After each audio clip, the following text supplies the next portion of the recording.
नमस्कार, मन की आवाज़ चैनल में आपका स्वागत है।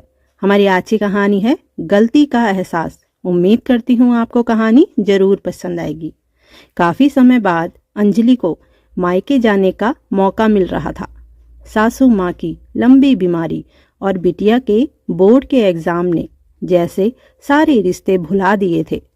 सासू माँ थोड़ी संभली और बिटिया की परीक्षा भी अच्छे से हो गई तो अंजलि को मायके की याद फिर से सताने लगी थी। अब तो बाबूजी भी अकेले हो गए हैं, न जाने कैसे रह रहे होंगे माँ के बिना। सोच अंजलि की आंखों में आंसू उमड़ आए। सुनो जी, सोच रही थी कुछ दिन मायके हो आऊं। बाबूजी से मिले भी 2 साल हो गए हैं। इसमें पूछना क्या है अंजलि, बहुत समय से तुम गई भी नहीं हो। मैं अभी टिकट बुक करा देता हूँ, तुम चली जाओ। और हाँ, यहाँ की चिंता बिल्कुल मत करना। अंजलि का पति मोहित बोला। सहृदय पतिदेव के आश्वासन पे अंजलि लग गई अपनी तैयारियों में। बिटिया को सब कुछ समझा और माँ जी से आज्ञा ले अंजलि और पतिदेव स्टेशन आ गए। ये लो मेरा डेबिट कार्ड, पिन तो याद ही होगा। सबके तोहफे वहीं से ले लेना। जल्दी में कुछ ले भी नहीं पाए यहाँ से। कार्ड ले पर्स में डाला ही था कि ट्रेन चल पड़ी। मोहित अंजलि को ट्रेन पर बैठा वापस घर लौट आया। ससुराल से मायके का सफर अंजलि से काटे नहीं कट रहा था। स्टेशन पे भाई को देख आंखें भर आई अंजलि की। और भतीजा, वो तो अंजलि से भी लंबा हो गया था और बार बार उससे बोले जा रहा था, देखो बुआ, आपसे भी लंबा हो गया हूं मैं। सभी हंसते मुस्कुराते कार में बैठ घर की ओर चल दिए। बाबूजी दरवाजे पे ही अंजलि का इंतजार कर रहे थे। पैर छूने झुकी तो गले लगा रो पड़ी अंजलि। सामने दीवार पर माँ की तस्वीर लगी थी, वही सुंदर मुस्कुराता चेहरा। लेकिन माँ की तस्वीर पे चढ़ा हार उसके मन को विचलित कर रहा था। उसे लग रहा था मानो अभी माँ कमरे से बाहर आकर उसे गले लगा लेगी। भाभी से गले लग अंजलि की आंख भर आई। माँ के बाद मायका भाभी से ही तो था। अंजलि को बाबूजी कुछ उदास से लगे। शायद माँ याद आ गई होगी, ये सोच उसने खुद को समझा लिया। ट्रेन समय पे थी ना बेटा, कोई तकलीफ तो नहीं हुई ना? भूख लगी होगी तुझे? बाबूजी के इस सवाल पे अंजलि कुछ कहती तभी भाई चिल्ला उठा, सब ठीक है, कोई दिक्कत नहीं हुई। भाई चीख कर क्यों जवाब दे रहा है? अंजलि सोच में पड़ गई। बाबूजी से भाई इतनी तेज आवाज में क्यों बातें कर रहे हैं भाभी? क्या तकलीफ बढ़ गई है? हाँ अंजलि, अब तो बहुत कम सुनाई देता है बाबूजी को। और उनकी जिज्ञासा ऐसी कि हर बात उन्हें सुननी समझनी होती है। कई बार तो हम तेज बोल उन्हें बता देते हैं, लेकिन अब हर बार संभव नहीं होता। अब तो जो बेहद जरूरी हो वही उन्हें बताते हैं। आजकल जिद्दी भी बच्चों जैसे हो गए हैं, कुछ समझते ही नहीं। तुम्हारे भैया कितना समझाते हैं, बाहर वालों के सामने चुप रहा करें। अरे जब सुन ही नहीं पाते तो बात क्या करेंगे? लेकिन नहीं, उन्हें तो हमारी बात कड़वी ही लगती है। बुढ़ापा क्या आया, परेशान कर दिया है सबको। अब तुम आ गई हो, तुम ही समझाना, हम तो परेशान हो गए हैं। भाभी की बातें सुन अंजलि हैरान रह जाती है। भाभी ने तो कितने सहज भाव से सब कह दिया, लेकिन एक बेटी के मन में ये सब सुनकर क्या गुजरेगी, ये ना सोचा भाभी ने। मेरे बाबूजी जो अफसर के पद से रिटायर हुए थे, जिन्होंने जिंदगी भर सिर्फ कहा और सुना ही था, वो इतने आसक्त हो गए हैं। अरे बुढ़ापा तो सबको आना है, लेकिन इसमें इतना तिरस्कार देख अंजलि का मन दुखी हो चुका था। रात को खाने की टेबल पे सजे व्यंजन भी बाबूजी के उदास चेहरे के आगे फीके से लग रहे थे। अंजलि सोच रही थी कि शरीर से तो अभी भी बाबूजी बिल्कुल स्वस्थ थे, लेकिन कम सुनने के कारण मुरझा से गए हैं। न कहीं आना न जाना, बस घर में रहना, और घर में कोई बात करने को नहीं। आखिर मन की बात कहीं भी तो किससे? ऐसे में तो स्थिति और खराब हो सकती है। नहीं नहीं, ऐसे नहीं देख सकती अपने बाबूजी को मैं। कुछ तो करना ही होगा मुझे। रात को जब देर रात तक नींद न आई तो अंजलि ने फोन पे ढूंढना शुरू कर दिया। कुछ ही देर के प्रयास ने उसकी सारी समस्याओं को सुलझा दिया था। जब समस्या सुलझी तो निश्चिंत हो सो गई, क्योंकि उसे सुबह जल्दी भी तो उठना था।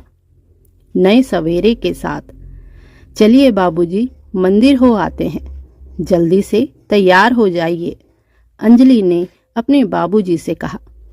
अरे बेटा, मंदिर? हाँ, बहुत समय हो गया है, मैं गया भी नहीं हूँ। रुक, मैं तैयार होकर आता हूँ। हेमेंद्र जी खुशी खुशी छट से तैयार हो गए। अंजलि अपने बाबूजी को लेकर मंदिर के लिए निकल पड़ी।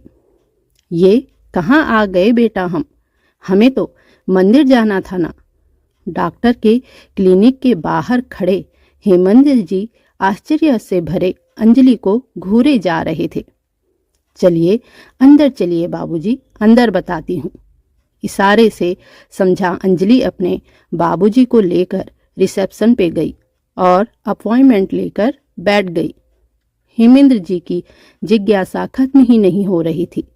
बार बार पूछे, डॉक्टर के पास क्यों ले आई हो तुम? अच्छा भला तो हूँ मैं, क्या हुआ है मुझे? तभी उनको अंदर बुलाया जाता है। डॉक्टर हेमेंद्र जी का चेकअप करते हैं। एक कान में 90% लॉस है, लेकिन दूसरे में 70% ही सुनने की क्षमता खत्म हुई है।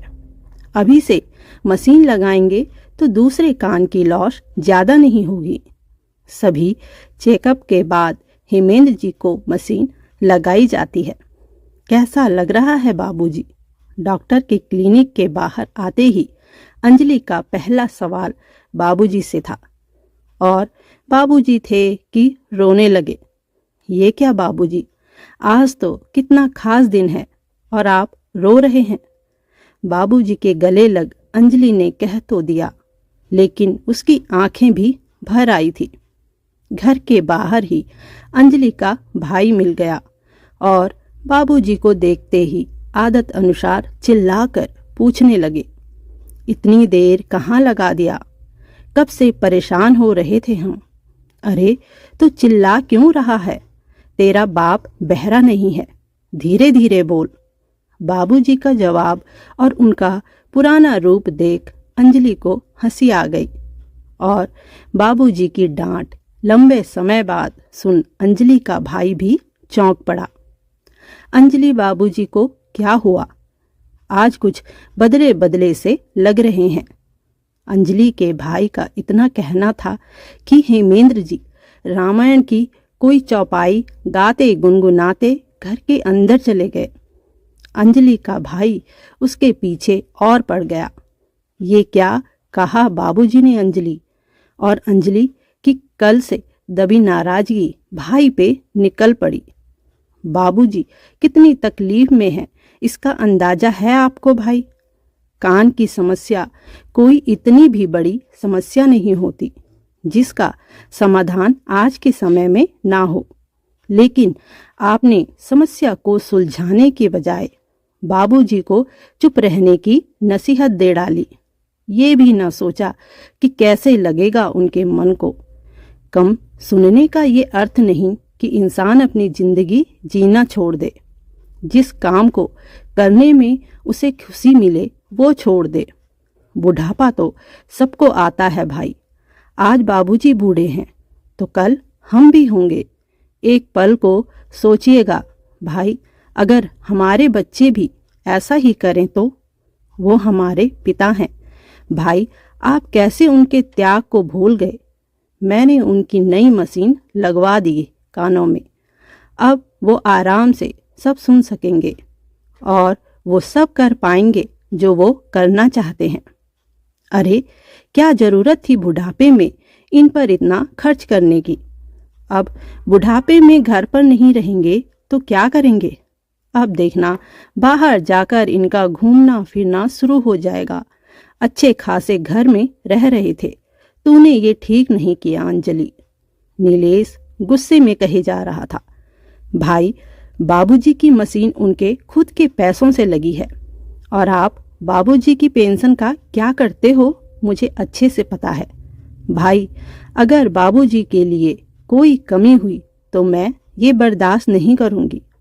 अगर आपको बाबूजी से परेशानी है तो मैं बाबूजी को अपने साथ ले जाऊंगी और याद रखना फिर बाबूजी की पेंशन पर भी आपका कोई हक नहीं होगा। अंजलि का ये कहना था कि नीलेश को अपने हाथ से बाबूजी की पेंशन जाते हुए दिखी।